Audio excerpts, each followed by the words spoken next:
नमस्कार। आज की इस वीडियो में हम बात करेंगे छात्रावास अधीक्षक भर्ती परीक्षा 2014 में पूछे गए गणित के प्रश्नों के बारे में।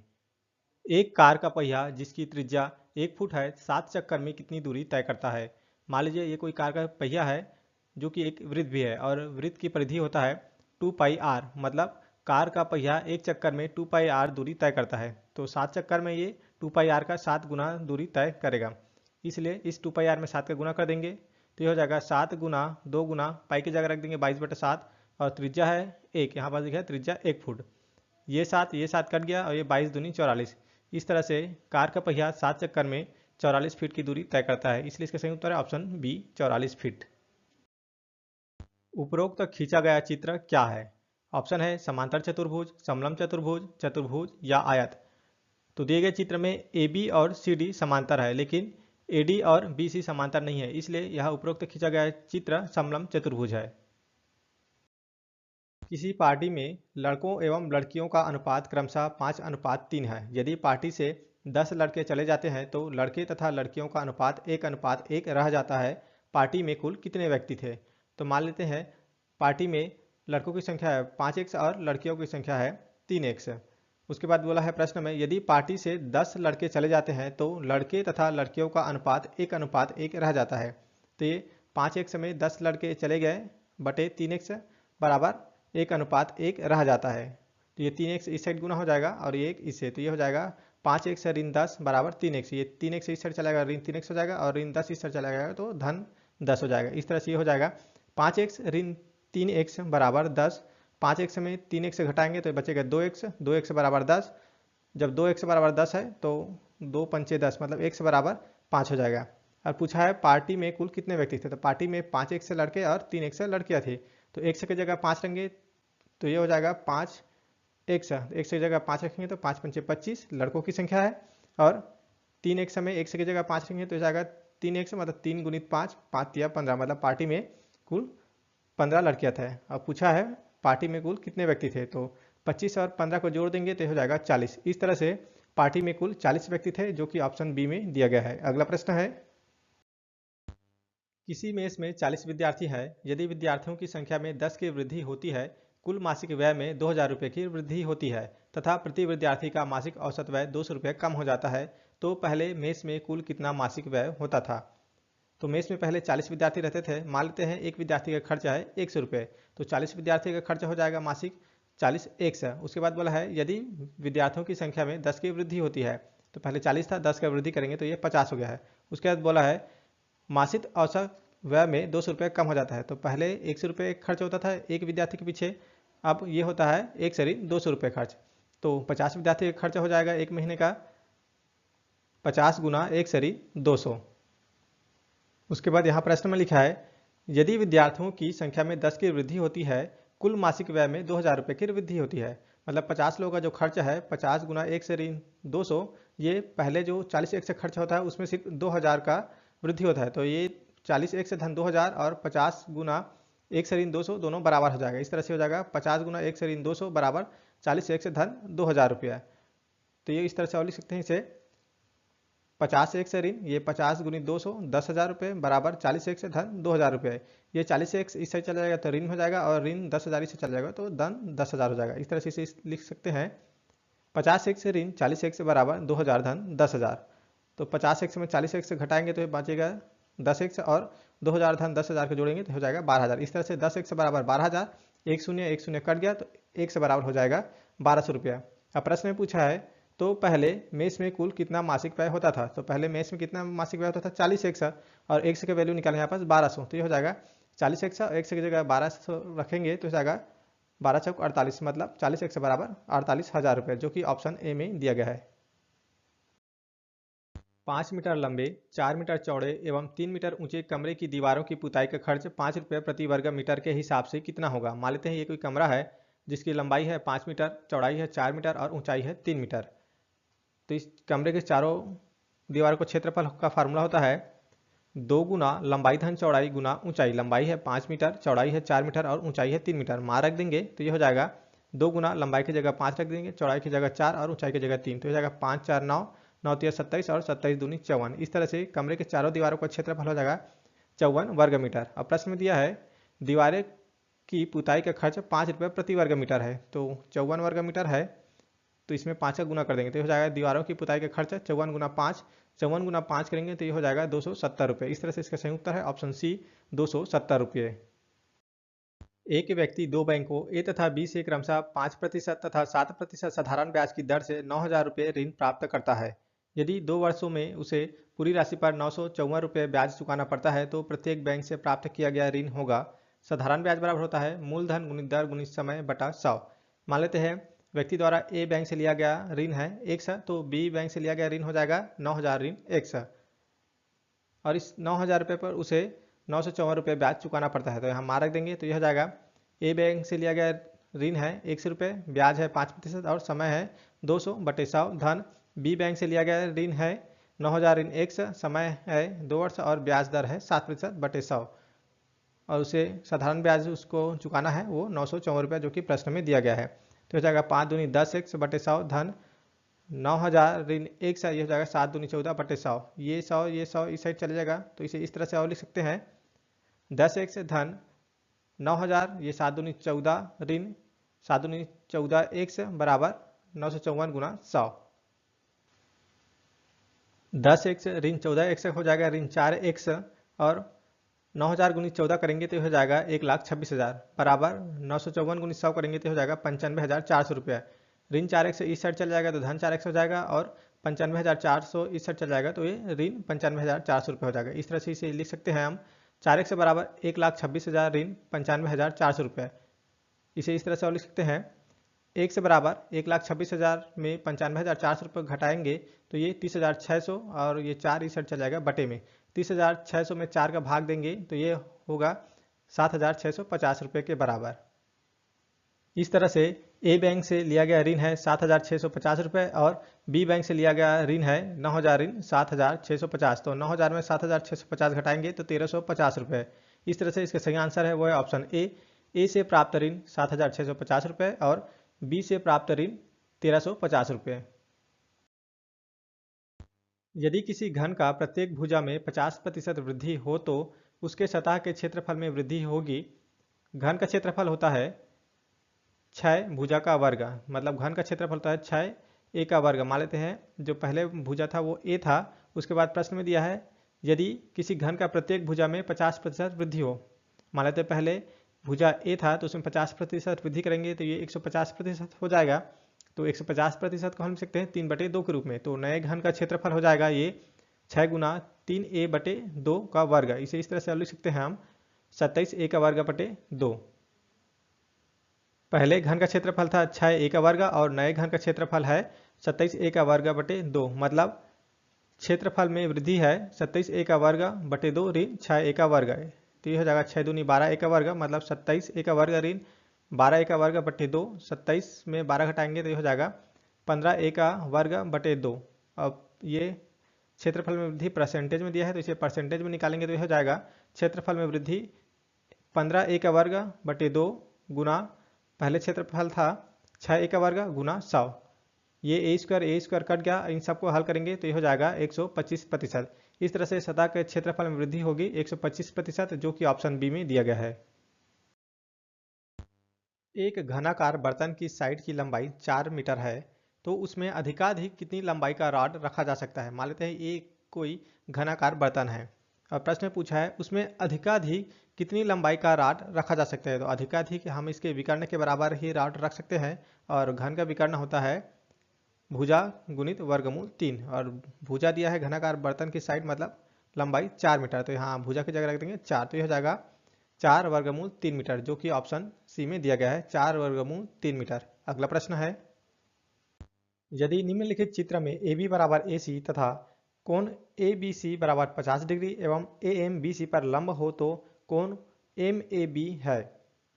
तो ये चित्र दिया गया है, इसमें कोण ABC 50 डिग्री है और AM BC पर लंब है, मतलब यहाँ पर जो कोण होगा वो 90 डिग्री होगा। अब प्रश्न में पूछा है तो कोण MAB कितना होगा। तो यहाँ पर त्रिभुज के तीनों कोणों का मान 180 डिग्री होता है, तो इस त्रिभुज में MAB में यह हो जाएगा कोण MAB धन 50 डिग्री धन 90 डिग्री बराबर 180 के। तो ये 50 धन 90 करेंगे तो 140 और इस साइड चला जाएगा तो ये ऋण 140 हो जाएगा। इस तरह से 180 डिग्री माइनस 140 डिग्री घटाएंगे तो ये हो जाएगा कोण एम ए बी बराबर 40 डिग्री। कोण एम ए बी बराबर 40 डिग्री, जो कि ऑप्शन सी में दिया गया है। 0.03 का 5% 0.05 का कितना प्रतिशत होगा? मान लेते हैं 0.03 का 5% 0.05 का 1% होगा। तो इसे इस तरह से लिख सकते हैं हम 0.03 गुना 5% को 5/100 बराबर 0.05 का 1% मतलब 1/100। ये 100 और ये 100 कट गया तो 1 से बराबर हो जाएगा ये 0.03 गुना 5/0.05। देखिए यहाँ पर दशमलव के बाद दो संख्या है और नीचे में भी दशमलव के बाद दो संख्या है, तो इसे इस तरह से लिख सकते हैं हम 1 से बराबर 3 गुना 5/5। ये 5 कट गया तो 1 से बराबर हो जाएगा 3%, जो कि ऑप्शन ए में दिया गया है। पेट्रोल की कीमत में 25% वृद्धि होती है तो उपभोग में कितने प्रतिशत की कमी लाई जाए कि कुल व्यय पहले जैसा रहे? तो इसके लिए एक फार्मूला होता है 100/100 धन 100 गुना 100। तो 100 की जगह रख देंगे 25, तो ये हो जाएगा 25/100 धन 25 गुना 100 और 100 में 25 जोड़ेंगे तो हो जाएगा 125। तो ये लिख सकते हैं 25/125 गुना 100, 25 से कम 25 और 25 पंचे 125 और ये हो जाएगा 20 पंचे 100। इस तरह से इसका सही आंसर है वो है 20%, जो कि ऑप्शन ए में दिया गया है। यदि एक वृत्त की त्रिज्या 1 सेंटीमीटर बढ़ा दी जाए तो वृत्त की नई परिधि तथा नए व्यास का अनुपात होगा। तो वृत्त की परिधि होता है 2πr और उसका व्यास होता है 2r के बराबर। और प्रश्न में पूछा है यदि वृत्त की त्रिज्या में 1 सेंटीमीटर बढ़ा दिया जाए तो वृत्त की नई परिधि तथा नए व्यास का अनुपात क्या होगा? तो ये हो जाएगा नई परिधि हो जाएगा 2πr की जगह रख देंगे, 1 सेंटीमीटर बढ़ा दिए तो r+1 और बटे में व्यास, तो व्यास का है 2r होता है लेकिन 1 सेंटीमीटर त्रिज्या बढ़ा दी गई है तो ये 2 गुना r धन 1, तो हो जाएगा 2 और 2 कट गया, ये r+1 और ये नीचे r+1 कट गया, बचा क्या π/1। और यही पूछा है नई परिधि तथा नए व्यास का अनुपात, तो नई परिधि तथा नई व्यास का अनुपात हो जाएगा π/1, जो कि ऑप्शन ए में दिया गया है। यदि एक व्यक्ति 285 किलोमीटर ट्रेन तथा बस से 6 घंटे में सफर करता है, यदि वह पहले बस से 40 किलोमीटर प्रति घंटे के रफ्तार से तथा ट्रेन से 85 किलोमीटर प्रति घंटे की रफ्तार से पूरी दूरी तय करता है तो वह ट्रेन से कितनी दूरी तय करता है? प्रश्न में दिया है कुल दूरी है 285 किलोमीटर। मान लेते हैं ट्रेन से तय की गई दूरी है 100 किलोमीटर, तो बस से तय की गई दूरी हो जाएगी 285 ऋण 100 किलोमीटर। प्रश्न में दिया है ट्रेन तथा बस से 6 घंटे में सफर करता है, मतलब बस तथा ट्रेन से उसके सफर करने में समय है वो 6 घंटे और समय बराबर होता है दूरी बटे चाल। तो बस के लिए हो जाएगा ये बस के द्वारा चली गई दूरी है 285 ऋण 100 और चाल है 40 किलोमीटर। इसी तरह से ट्रेन द्वारा चली गई दूरी है 100 किलोमीटर और चाल है 85 किलोमीटर और कुल समय है वो 6 घंटे। तो ये 85 से गुना हो जाएगा, ये 40 इस 100 है, तो ये हो जाएगा 285 गुना 85 ऋण 85 100 धन 40 100 बराबर ये 40 और 85 इस साइड जाके 6 से गुना हो जाएगा, तो 6 गुना 40 गुना 85 ऋण 85 100 और 40 100 में ये हो जाएगा ये 45 100 और ये 285 गुना 85 करेंगे तो हो जाएगा इस साइड जाके ऋण में ऋण 24,225 और 6 गुना 40 गुना 85 करेंगे तो हो जाएगा 20,400। अब 20,400 ऋण 24,225 करेंगे तो यह हो जाएगा ऋण 45 100 बराबर ऋण 3,825। इसे इस तरह से और लिख सकते हैं, ये ऋण और ये ऋण कट गया, 1 से बराबर हो जाएगा ये 45 से भाग देंगे 3,825 को तो ये 85 बार में चला जाएगा। इस तरह से वह ट्रेन से 85 किलोमीटर दूरी तय करता है, जो कि ऑप्शन ए में दिया गया है। अगला प्रश्न है एक बढ़ई को एक स्टूल 67.50 रुपये में बेचने पर 10% हानि होती है तो उसे 82.50 रुपये में बेचने पर कितना प्रतिशत लाभ या हानि होगा? प्रश्न में दिया है एक बढ़ई को एक स्टूल 67.50 रुपये बेचने में 10% हानि होती है, मतलब 90% बराबर 67.5, तो 100% बराबर हो जाएगा ये 67.50 गुना 100 बटे 90, तो ये दशमलव के बाद 2 अंक है तो यहाँ 100 है, तो ये हो जाएगा 100% बराबर 6,750 बटे 90। 6,750 को 90 से भाग देंगे तो ये 75 बार में चले जाएगा। इस तरह से स्टूल का जो मूल्य है वो 75 रुपये है। अब प्रश्न पूछा है उसे कितना प्रतिशत लाभ या हानि होगा, तो उसे 82.5 रुपये में बेचा है और उसका मूल्य है 75 रुपये, तो उसे लाभ होगा। तो लाभ प्रतिशत बराबर होता है विक्रय मूल्य ऋण मूल्य बटे क्रय मूल्य गुना 100। तो मारक दिन तो हो जाएगा लाभ प्रतिशत बराबर 82.50 यहाँ पर दिया प्रश्न में विक्रय मूल्य और उसका जो खर्चा है वो है 75 रुपये बटे 75 गुना 100। तो ये हो जाएगा, ये 82.5 में 75 घटाएंगे तो 7.5 रुपये बटे 75 गुना 100, 100 इससे गुना होगा तो ये हो जाएगा लाभ प्रतिशत बराबर 750 बटे 75, ये 10 बार में चल जाएगा। इस तरह से लाभ है वो 10%, जो कि ऑप्शन बी में दिया गया है। दो व्यक्तियों की उम्र का अनुपात 5:7 है। 18 साल पहले उनके उम्र का अनुपात 8:13 था। उनकी वर्तमान उम्र ज्ञात कीजिए। तो मान लेते हैं वर्तमान उम्र है 5 और 7 और प्रश्न में दिया है 18 साल पहले उनके उम्र का अनुपात 8:13 था।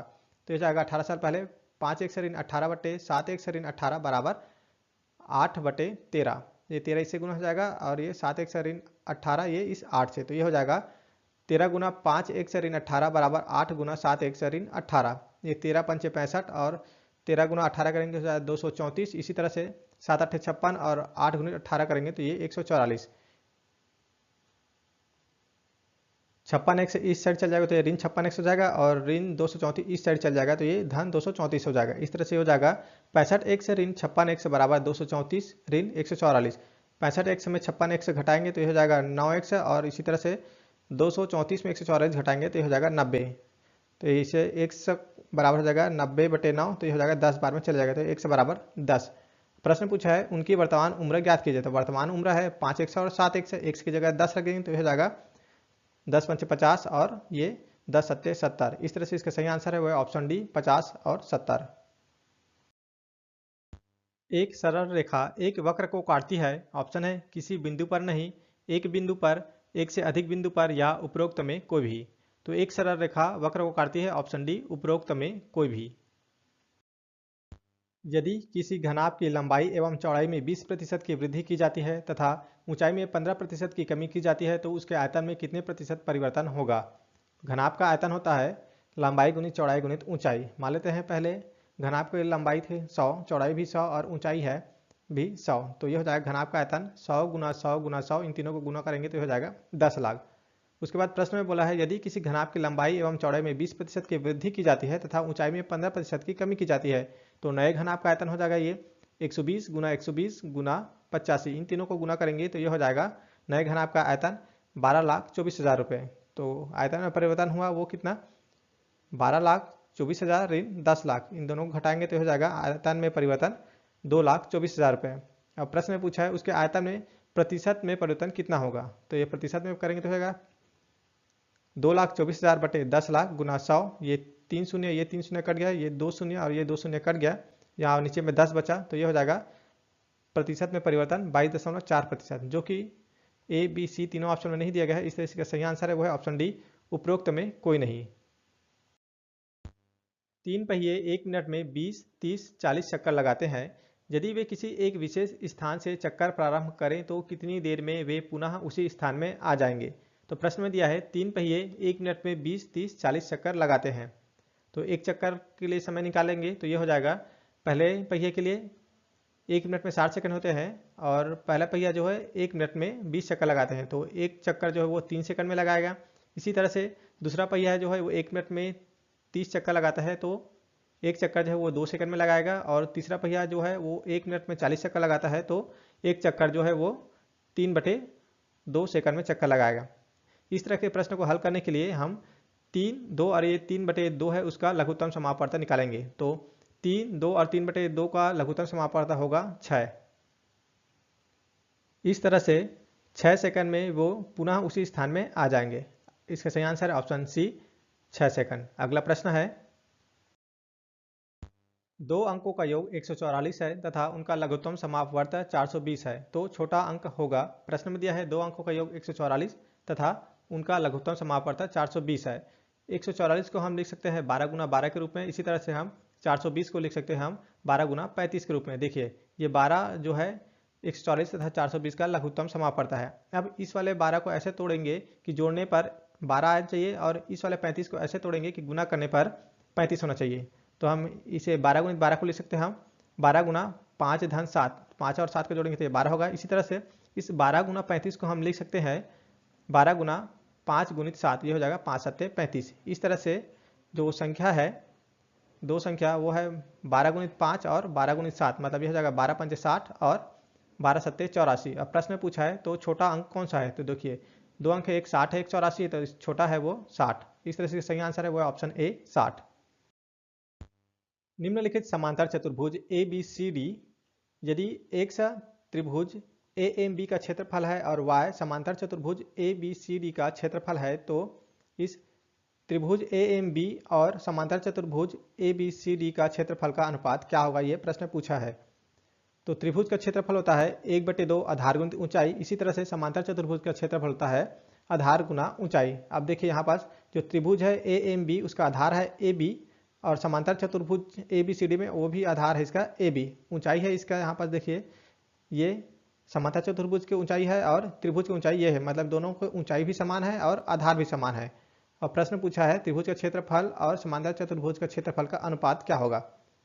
तो त्रिभुज ए एम बी का क्षेत्रफल है x और समांतर चतुर्भुज ए बी सी डी का क्षेत्रफल है y, तो x बटे y हो जाएगा ये 1/2 आधार गुना ऊंचाई बटे आधार गुना ऊंचाई। क्योंकि त्रिभुज और समांतर चतुर्भुज दोनों का आधार ऊंचाई सेम है, तो ये दोनों आधार गुना ऊंचाई और आधार गुना ऊंचाई कट जाएगा, तो ये हो जाएगा x बटे y बराबर 1/2। इस तरह से हम लिख सकते हैं x अनुपात y बराबर 1/2, जो कि ऑप्शन ए में दिया गया है। Thanks for watching. जय हिंद।